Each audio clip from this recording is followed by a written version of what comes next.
Good morning, and welcome to Pacific Unitarian. We are so pleased to see you here. My name is Leanne Hart. I am your worship associate for today. We represent progressive religious thought here in the South Bay. We welcome people of all creeds, races, sexual orientations, and gender identities.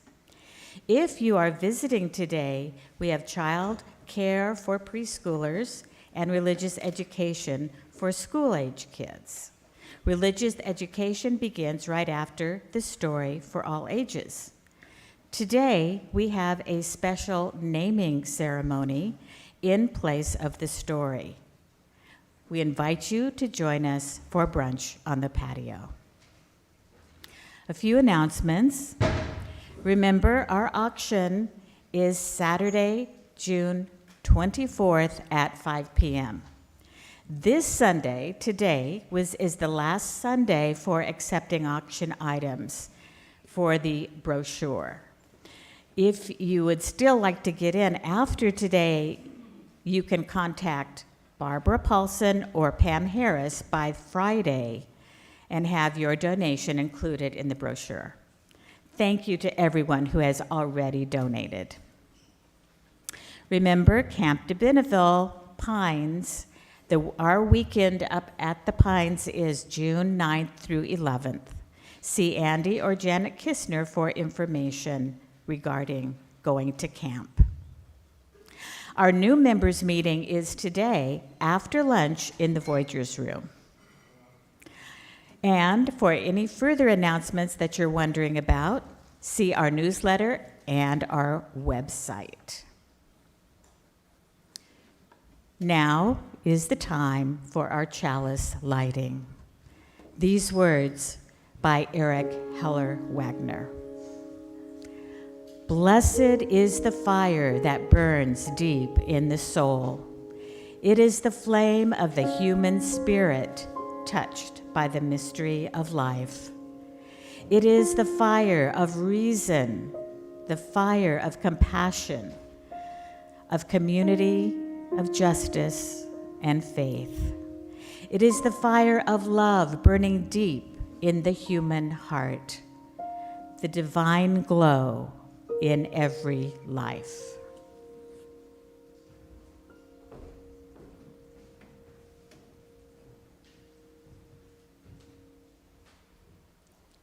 Good morning, everyone. It's nice to see you.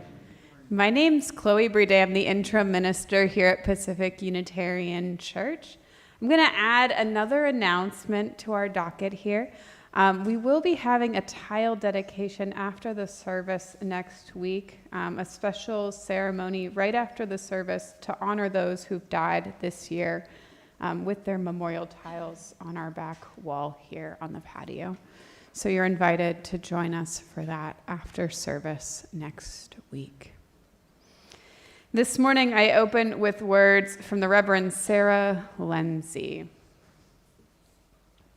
We call this part of the service our opening words.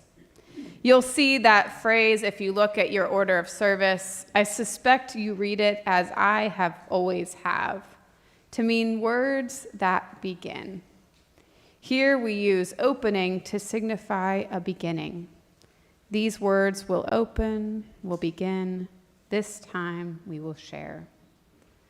But there is, as there often is, another layer. These words, this moment in our service, is intended not simply to mark the beginning, but also to do the work of opening. The work of breaking apart the tight holds we have on what we think we know, who we think we are, what we believe we control, who we expect to become. These words are meant to open. These words that each Sunday call us into a time that is special, a time for quiet and contemplation, for slowing down and being still. These words that each Sunday call us into a community that is sacred, a community that is welcoming and encouraging, These words that each Sunday call us back to the center, to the deep places inside of us where we find our strengths and values. These words each Sunday call us into an hour together. These are opening words, designed to crack open our minds and hearts, to let the light shine through to illuminate what has been growing and strengthening in the fertile dark. Let us step into the opening together and let us see what we can learn. May it be so.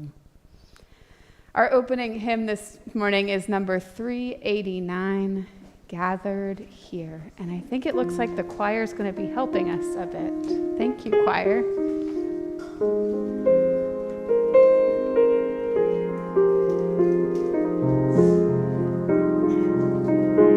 And you're invited to rise as you're willing and able.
That was pretty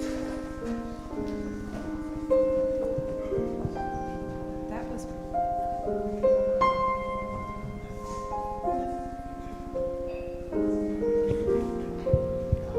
Thank you, choir. That was pretty cool. Let's see if we can get the other mic going. Okay. Good morning, everyone. I'm Jewel Fomley. I'm the Multicultural Outreach and Religious Education Director here at PUC. And I'd like to invite all our school-age children down to the front. And while they are coming, please cheer for Lily and Alex, their applications to be CIT in the CIT program at Camp de Benneville. They're going to be trained as camp counselors for Camp de Benneville. So exciting. So congratulations. So proud of them. You guys ready to celebrate our friend Lucy? Okay. All right. So we are called by the principles of our faith to embrace and affirm the inherent worth and dignity of all people. Some of us affirm quite simply that we are each made in the image of God. Other of us would say we are reflections of the awesome beauty and mystery of this earth and this universe. However we may personally articulate where that worth and dignity comes from, it is central to who we are as Unitarian Universalists. We take it seriously. It's one of the reasons our faith has long declared its solidarity with marginalized people, including transgender people. So today we recognize a new name and celebrate a life of integrity for the person many have known for years by another name. Lucy, will you please come forward?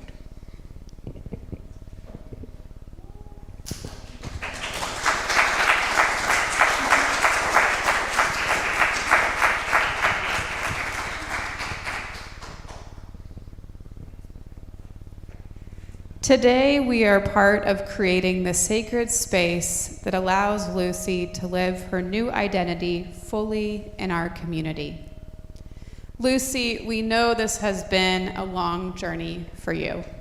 As someone who has desired for many years to live outwardly as you feel your true identity to be, a woman. A journey made longer by real fear of what others might say or do, or by the convictions of our current culture that deny the humanity of our transgender folks. It is an honor to be with you today and to ask you, what is your new name? Lucy Alyssa Alexander.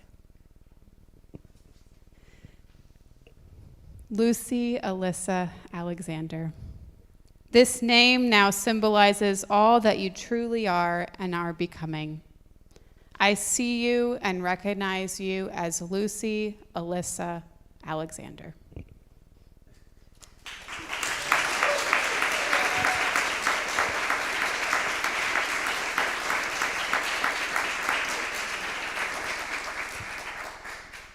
Lucy, who have you asked to stand with you today?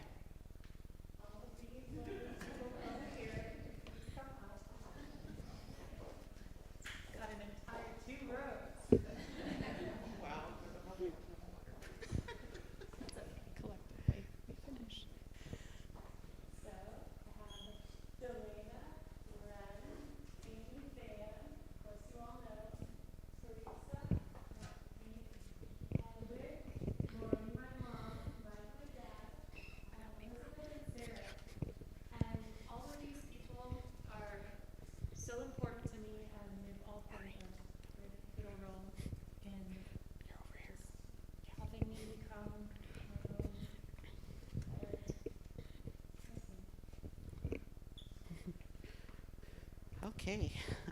Lucy, as a symbol of our welcome and love, we present you with these flowers to represent Solido, the principle of Solido.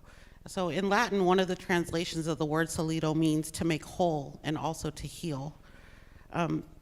Roses are known for their many healing properties and love, and these bright blooms grow together in clusters, and they represent your sunny disposition, your optimism, and your helpful nature to keep things calm.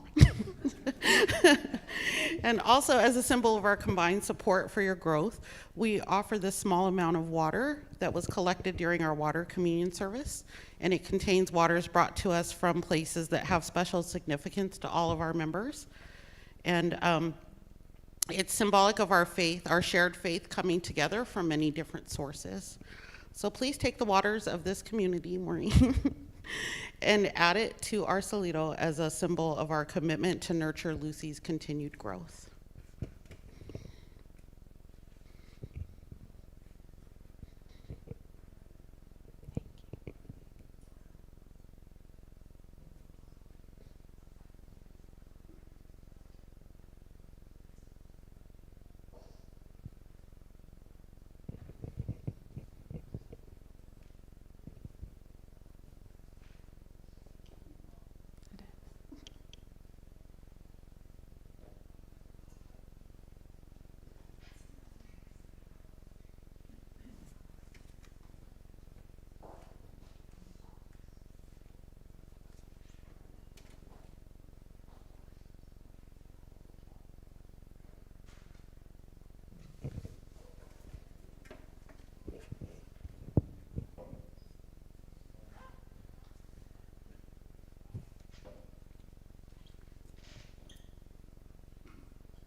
Today is also a turning point for all of us.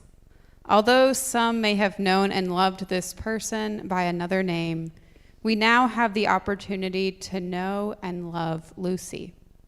It is an opportunity to act as religious witnesses, to put our beliefs into action as we welcome all of who Lucy is in this community. And so, beloved congregation, I ask you, will you do all that you can to welcome Lucy into our congregation? Please say, we will. We will. Thank you. Will you support her and each other in becoming all that you have been created to be? Please say, we will. We will. And now I ask anyone in Lucy's support system if they would like to lay a hand on her. And if you can't get a hand on Lucy, maybe you can put it on the shoulder of somebody else. And so we will do a prayer together.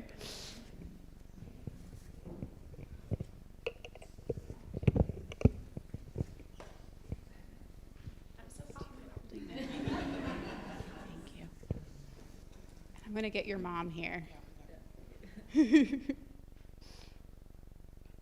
So if you all would join me in a prayer and blessing for Lucy. God of infinite love and infinite diversity, we give thanks for the resilient spirit that brought Lucy to this day and brought us Lucy. May that brave spirit continue strong all the days of her life. Bless her and keep her safe from harm. We give thanks for the ever-renewing spirit of love that opens us to new understandings and new adventures and new possibilities. We give thanks for the grace that enables us to be uncomfortable and to grow together and still to love and be loved. We give thanks for the inner spark in all of us that calls us to live with integrity and shows the truth of our lives.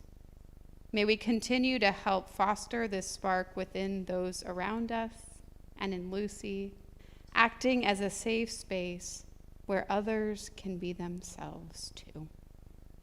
May it be so. Amen. Blessings, Lucy. Blessings. Thank you.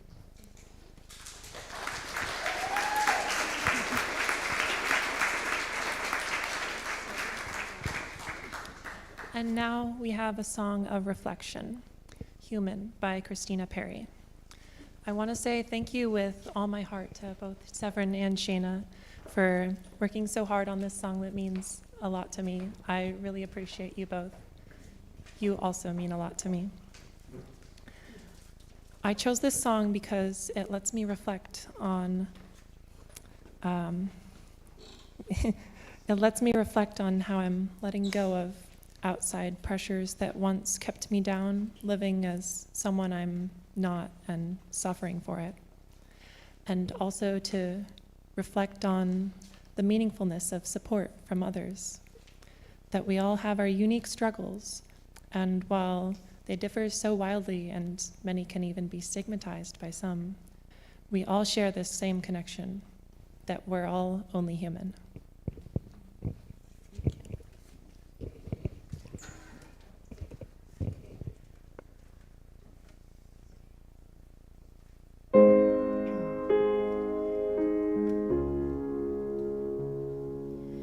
I can hold my breath.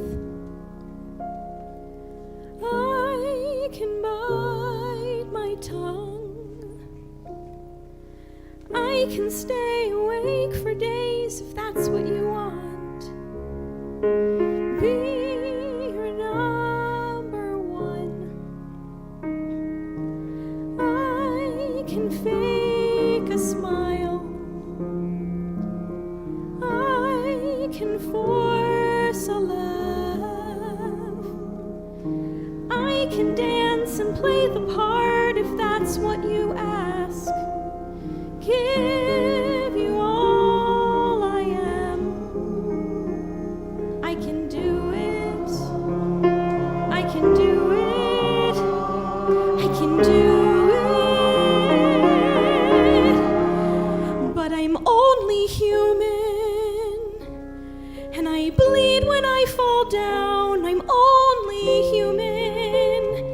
And I crash and I break down. Your words in my head, knives in my heart.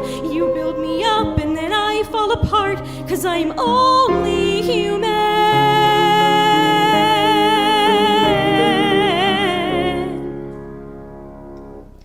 I can turn it on.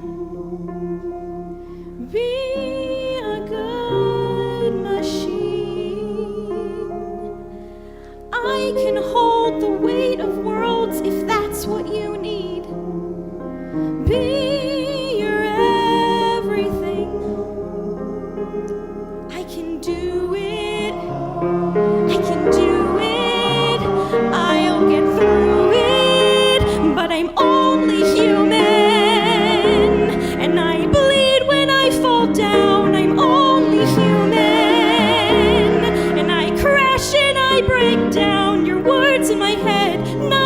heart. You'll build me up and then I fall apart, 'cause I'm only human.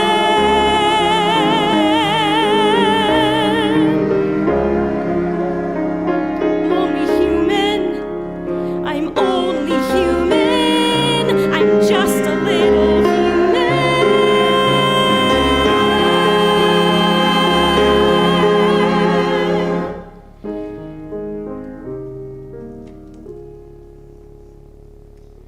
I can take so much till I've had enough. 'Cause I'm only human, and I bleed when I fall down. I'm only human, and I crash and I break down. Your knives in my head, knives in my heart. I fill me up and then I fall apart, 'cause I'm only human. I'm only human. I'm only human.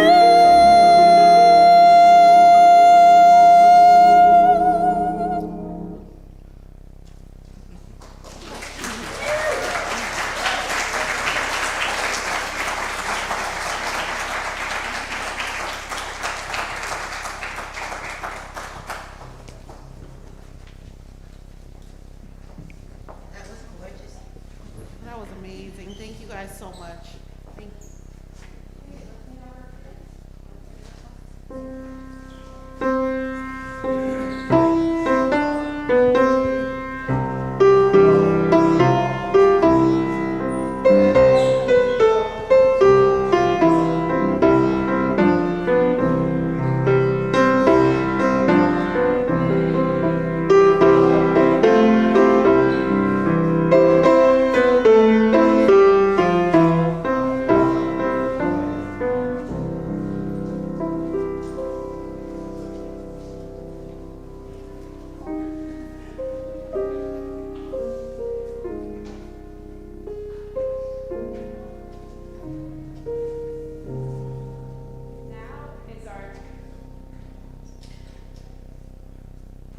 Now is our time for sharing candles of joys and sorrow. These are great celebrations and important milestones, and they are also moments of grief and of sorrow. We ask that you share briefly what's on your hearts, those things that have touched you most deeply this last week. Let us enter into a time of sharing candles of joys and sorrow.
candle for all the unspoken joys and sorrows.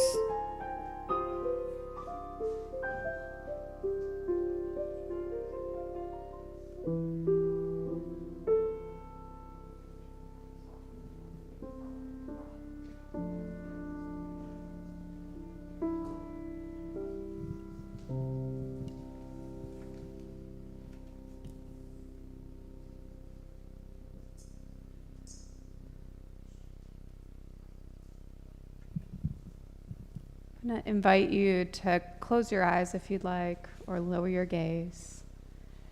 I'm going to start by ringing our bell.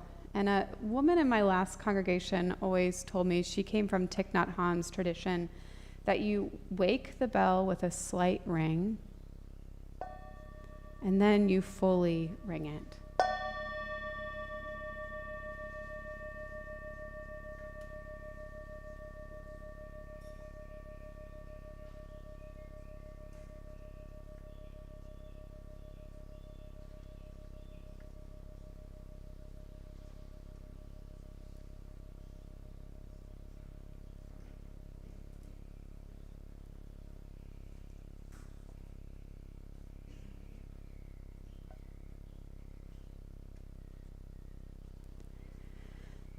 Take a moment to scan your body. Where are you holding stress and tension?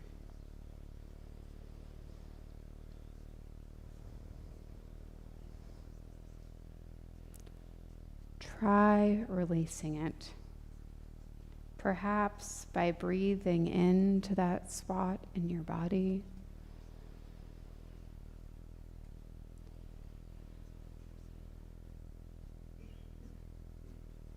Or by maybe moving around a bit.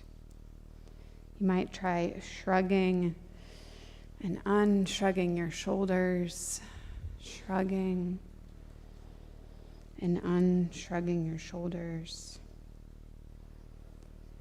You might even give yourself a little bit of a shake. You know how dogs do that? They'll shake a little bit to get that stress or that tension out. Shrugging and unshrugging.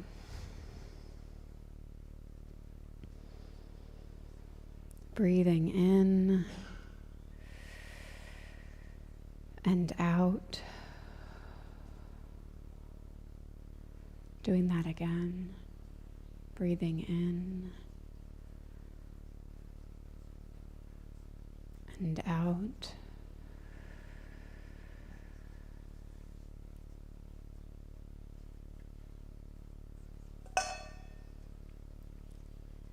Beloveds, how can we transform?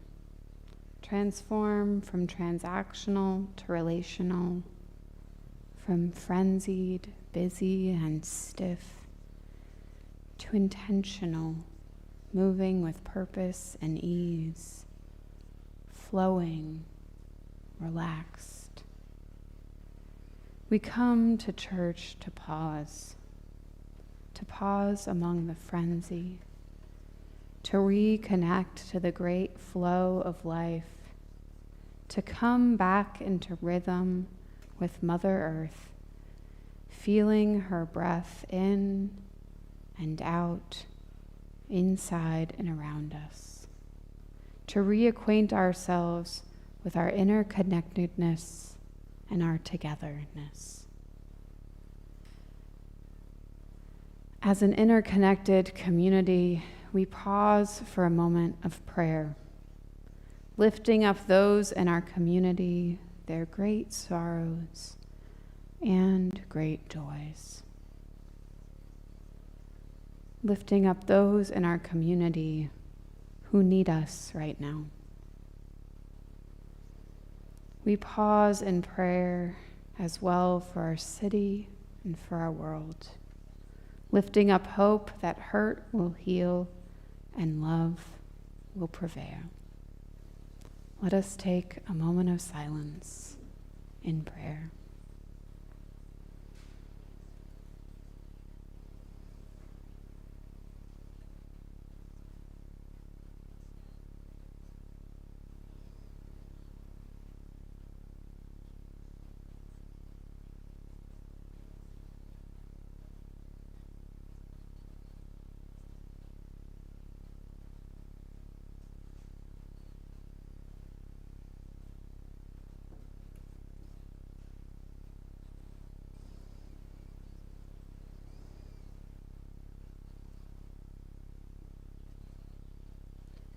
May we lift up prayers to all those who need them on this day. And I ring this bell to close.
Our reading today is from John O'Donohue, For Love in a Time of Conflict.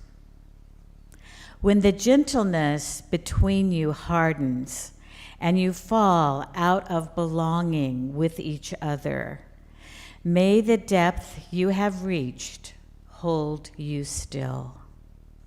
When no words can be said or heard and you mirror each other in the script of hurt, when even the silence has become raw and torn, may you hear again the echo of the first music. When the weave of affection starts to unravel and anger begins to sear the ground beneath you, before the weather of grief invites you, the black seed of bitterness to find root, may your souls come to kiss. Now is the time for one of you to be gracious, to allow a kindness beyond thought and hurt. Reach out with sure hands to take the chalice of your love and carry it carefully through this echoless waste until this pilgrimage leads you towards the gateway to spring.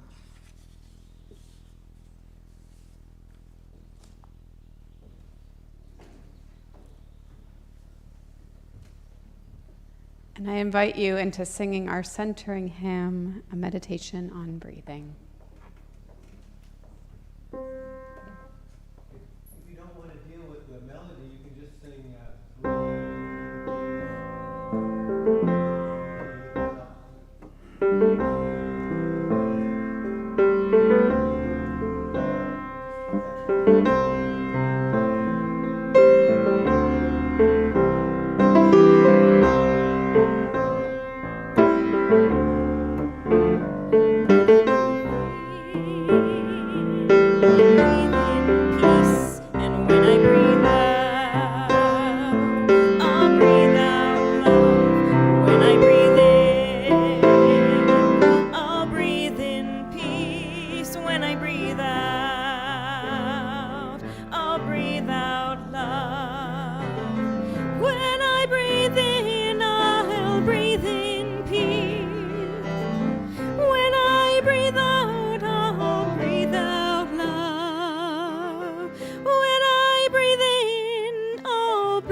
When I breathe in, I'll breathe in peace. And when I breathe out, I'll breathe out love.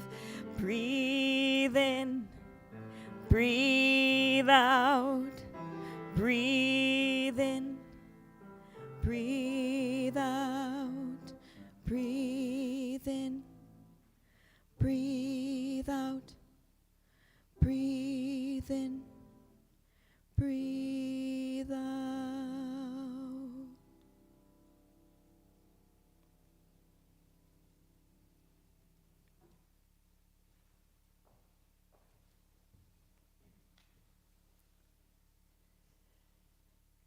Occasionally, I have a word or a phrase that seems to take up residence in my head. Do you all have this happen sometimes? Okay, yeah. And sometimes they're very meaningful and moving phrases, and sometimes they might even just annoy you or seem a little funny or even cause you to roll your eyes a bit, that this just keeps going on and on in your mind. The phrase that I'm talking about, one such phrase, comes from Adrienne Marie Brown, and I've mentioned her work before, and she wrote the book called Emergent Strategy. She's a visionary writer, an activist, and facilitator. And this phrase is one of her principles of emergent strategy, the title of her book. A book about organizing and watching for patterns in order to see how we can best work together to create change in the world. The phrase is, move at the speed of trust. Move at the speed of trust. Along with this memorable phrase is a subtext. Move at the speed of trust. Focus on critical connections rather than critical mass. Build resilience by building relationships. Another of Brown's principles is trust the people. If you trust the people, they become trustworthy. I'll say that one again because I like it too. If you trust the people, they become trustworthy. And that comes from Lao Tzu. Trust. How do we build or create trust? Do we learn to trust people, or is trust more of a choice we make? These questions have been swirling around in my head as I've thought about the future of this congregation, as I've considered the state of our country and the world, as I've thought about my own relationships, my relationships with myself, with my spouse, with families and friends, and with our world. Research on trust talks a lot about our perceptions of strangers. When we meet someone, we make a split-second decision on if they seem trustable or not. In fact, some people's faces are just perceived as more trustable than other people's, which is a little wild to think about. Things like smiling or being more relaxed in posture or looking more feminine, even in some studies, seems to improve trustworthiness. This is similar to the research we've probably heard on bias. We as humans make judgments based on past interactions and societal messages around race and gender, and we do the same in judging how much we trust someone. Past interactions or media messaging around a similar looking person can cause us to make judgments about trustworthiness, even if there's not any truth to what we're seeing. Much like the work we do around biases, challenging ourselves to trust takes some intentionality to check ourselves on these initial impressions. We have to choose to trust rather than go on the biases we have that there might be something wrong or even harmful. Choose to trust. When my partner and I went shopping for a car before moving here to California, we met two salesmen over the course of one evening, as you do, and both were young white men. The first was a shorter, scruffier guy who greeted us with energy and a smile. And although he used a lot of sales talk, I couldn't help but trust his candor and his attempt to kind of make us feel welcome and to be warm and to make us feel wanted in this situation. The second was a taller young guy with a tired, bored look on his face. He wasn't excited to see us or to answer any of our questions, and I finally asked him, are you tired? He bemoaned having to work on the first nice evening of spring. Once voicing this, he seemed to ease a little bit. The shoulders came down. And at first, his expression had made me weary, even wondering if I could trust him or this car dealership. And eventually, though, I could relate to him a little bit more when he finally just sort of relaxed after saying, I just want to be out with my friends. You know, it's warm outside. We were in Maine, so when it gets warm outside, you get excited. And so we ended up parting from that interaction on a lot friendlier of terms because we'd had that sort of like, hey, what's going on moment. It was an interesting study for me on two initial impressions and on trust. Two similar situations, two very different people in a way, two very different indications of trust based on my initial impression. The reality, though, was that one wasn't really more trustable than the other. The initial approach, a smile versus a frown, friendly candor versus sort of a bored, brisk manner, made a difference on how I perceived things and how I perceived these people. When Adrienne Marie Brown talked about moving at the speed of trust, she loosely gets this idea from the work of Stephen Covey, the author most famous for his writings, The 7 Habits of Highly Effective People, pretty well-known book. In his other book, The Speed of Trust, he talks about the importance of trust in successful organizations. If trust exists, decisions can be made quickly and effectively. If it doesn't, work is much harder and slower. Covey seems to tell us that trust with the right steps can be gained, it can be built. With slow and honest work, trust can happen, it can be gained. But we do get stuck sometimes.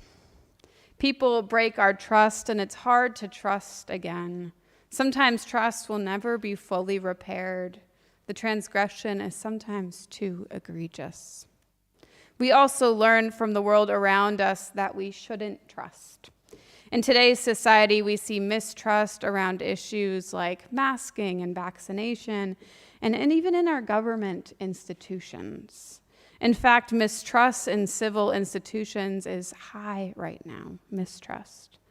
An issue that's worthy of consideration as we wonder not just who this church community will be over the next 10 years, but perhaps as we wonder about our state and about our nation. How do we build trust? How do we build trust again, even if it's been broken? I turn now to researcher John Gottman, an expert on marriage and relationships, for help on how we can build trust. I also really like his writings on parenting and childhood. Now, I'm not going to go too deep into the science, but you can tell that I'm a little bit of a geek for this stuff, so I'm going to share it with you anyways. Dr. Gottman refers to what he calls sliding door moments.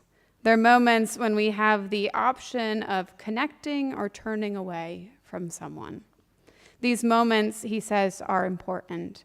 They show that we care and can be trusted. He gives this example. He was reading a really juicy mystery novel, really juicy, and he was near the end. He placed the book on his bedside table with the intention of diving into it as soon as he laid back down to sleep. Heading into the bathroom from bed, he sees his wife standing by the mirror with a sad expression on her face. Now, in that moment, Dr. Gottman describes having a choice. He could turn away, pretending he didn't see her face. He does, in fact, have that novel sitting there to return to. So if he got sidetracked hearing about her sadness, would he have time to finish the novel? He could also, though, instead of thinking about that novel, he could ask gently, "Honey, what's wrong? You seem sad." Inviting a discussion of what's happening with her in that moment. The choice, according to Dr. Gottman, is crucial to trust building. He decides to ask her if she's sad and what's going on, instead of focusing on that mystery novel. He displays that he's there for his wife when she needs him and that she can trust him. And Dr. Gottman has an acronym he uses for building trust, and I really like it. And I think even the acronym or even the word is just great to hold with us. It's called attune. Attune. So attune is A, an awareness of emotions. So in his case, his wife was sad and he realized it. So he saw her sitting at the mirror, sad. And then the T in attune, turning towards the emotion, not away from it. He sees the sadness and he acknowledges it. "Hey, honey, I see you're sad." The next T is tolerance. Tolerance of two different viewpoints. Dr. Gottman could easily say something like, "Well, we just had a nice dinner. You shouldn't be sad." Tolerating means being okay with the idea that things may be different for the other person. You understand. Try to understand the emotion. Even if he's not sad, even if Dr. Gottman's not sad, he may be able to understand why she is in this moment. Perhaps their nice dinner made her miss her deceased mother or her son who's away at college. Try to understand the person's experience and emotions. And then N is a non-defensive response. Open and non-defensive to whatever you might hear. Even if it's hard to hear, even if you disagree, even if you might not want to be bummed out in that moment, still having that non-defensive response. And finally, E, empathy. It's the old simple skill of understanding what the other person is going through. Empathy. Awareness. So attune is awareness, turning towards the emotion, tolerance, understanding, non-defensiveness, and empathy. It's a long, but I would argue rather simple formula that points towards empathy. Trust and empathy go hand in hand. John O'Donohue also points to empathy and understanding in our reading today. Most of what he says that Leanne read to us goes through a pretty, somber and dark place. But he does give us hope at the end. He says, "Now is the time for one of you to be gracious, to allow a kindness beyond thought and hurt. Reach out with sure hands to take the chalice of your love and carry it carefully through this echoless wasteland until this winter pilgrimage leads you towards the gateway to spring. To allow kindness beyond thought and hurt. Empathy and kindness find a way in, finding a way beyond conflict or beyond mistrust. A hand extended, memories remembered, letting kindness back in to relationship again." Dr. Gottman has some other nuggets of wisdom for you that I'm going to share briefly. He points towards humor and positivity, the ability to interject humor into a situation even when things are tough. And I think that's perhaps why we like to tell jokes around the offertory, because money is sometimes a weird and uncomfortable subject, and humor helps us ease it so much. He also advises talking about the good times and the good things. Thinking about this church, we should remind ourselves regularly why we came here in the first place and what we gain from it. Remembering the positives when we may be disappointed or dissatisfied helps us find balance. It also works in relationship. Do you remind yourself regularly what you like about your spouse or your child or even a good friend? How might that help you find more balance? What do you like about that person? What do you like about this place? Finally, there's the importance of breaking bread together. Apparently, just cooking a meal together builds trust between partners and between teams. And COVID did make this harder, but we've overcome that. Lunch is back here at PUC, and folks are getting together again. I've appreciated the lunch because it's a place where the community is formed, where we can have those sliding door moments that he talked about, times when we can recognize each other and our emotions and build trust together. Beloveds, PUC is slowly coming to the end of our first church year. At the annual meeting in a couple of weeks, the congregation will approve a ministerial search committee for next year. Trust is crucial at this time. Trust that the committee will do the best job they can. Trust that your voice will be heard in the process and that they will work hard to find PUC a good match. And even trust that when you're feeling unheard or frustrated, you will kindly speak out and tell us. We want to know. Trust us with the ways you are feeling and ask us to help make things better. Tell me, tell the board, tell the search committee. We want to know how we can help you feel heard and seen in this congregation. May we continue to build trust. May we continue to do the work of attuning to each other through the important work of empathy. It all points back to empathy. Amen.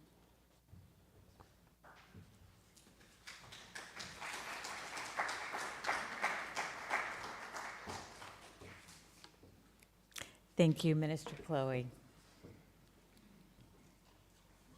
It's now time for our offertory. Let there be an offering to sustain the work of this beloved community. Your offering will be gratefully accepted.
please join me in reciting the affirmation of gratitude as it appears on the screen overhead. Let us be grateful when we are able to give, for many do not have that privilege. Let us be grateful for all those who share their gifts, for we are enriched by their giving. Let us also be grateful even for our needs, so that we may experience the generosity of others. Please stand as you are willing and able for our closing hymn, number 146, Soon the Day Will Arrive.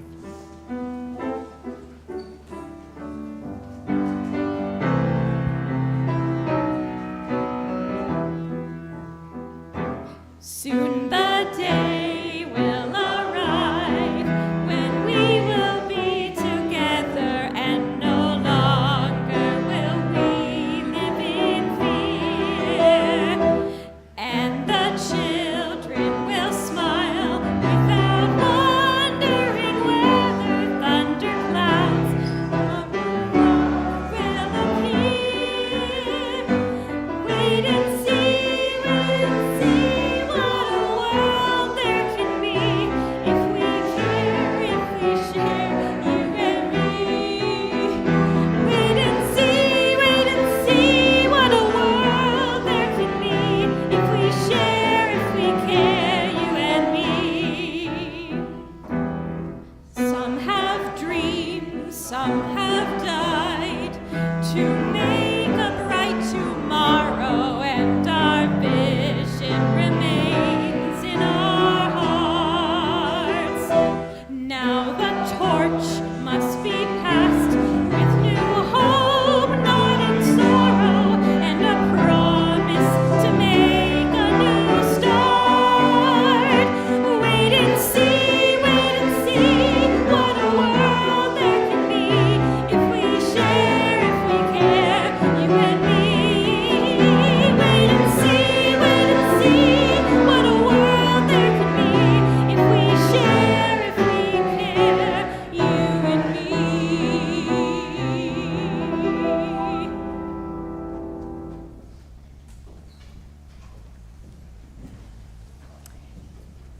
In closing, let us remember that this church is dedicated to the proposition that behind all of our differences and beneath all of our diversity, there is a unity that makes us one and binds us forever together, in spite of time and death and space between the stars. We pause in silent witness to that unity.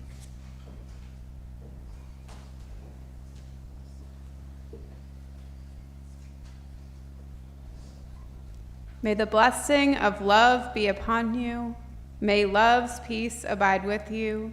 May love's presence illuminate your hearts, now and forevermore. So be it. Amen. Shalom.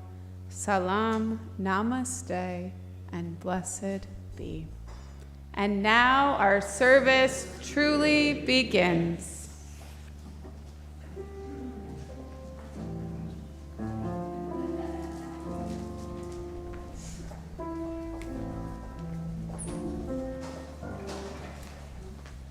Let's hear it for Rod Oakes on the trombone.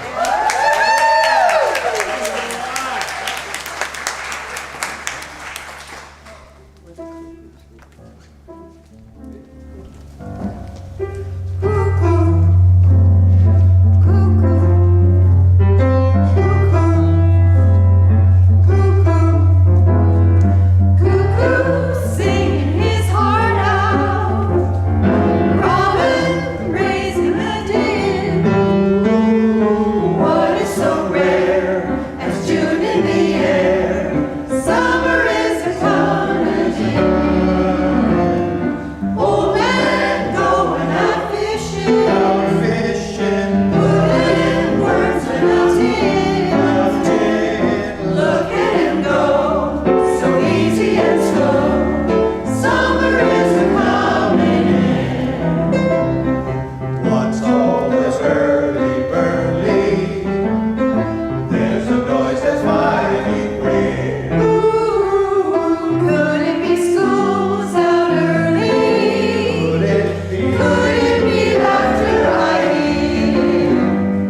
Feel a strange kind of stirring, like something's bound to begin.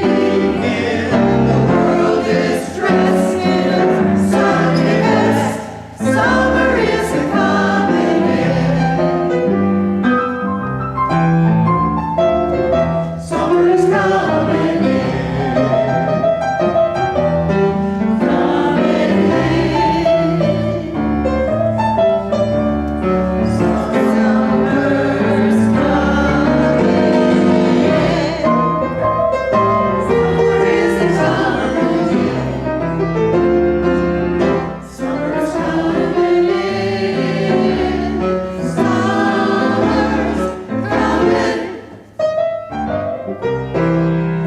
What's all this hurly-burly? There's a noise that's mighty queer. Could it be school's out early? Could it be laughter I hear? Feel a strange kind of stirring, like something's bound to begin. The world is dressed in her Sunday best.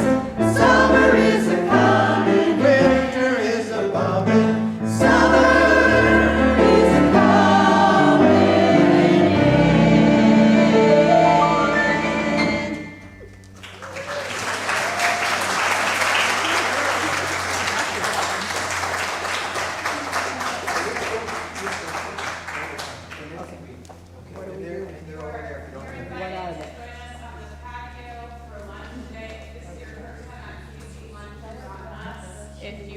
If it's not your first time, it's $5 as always. And I am extremely grateful this morning to the choir because you all have just jumped in to lend a hand in a bunch of different places today. So thank you. Let's go eat. We jumped in. Our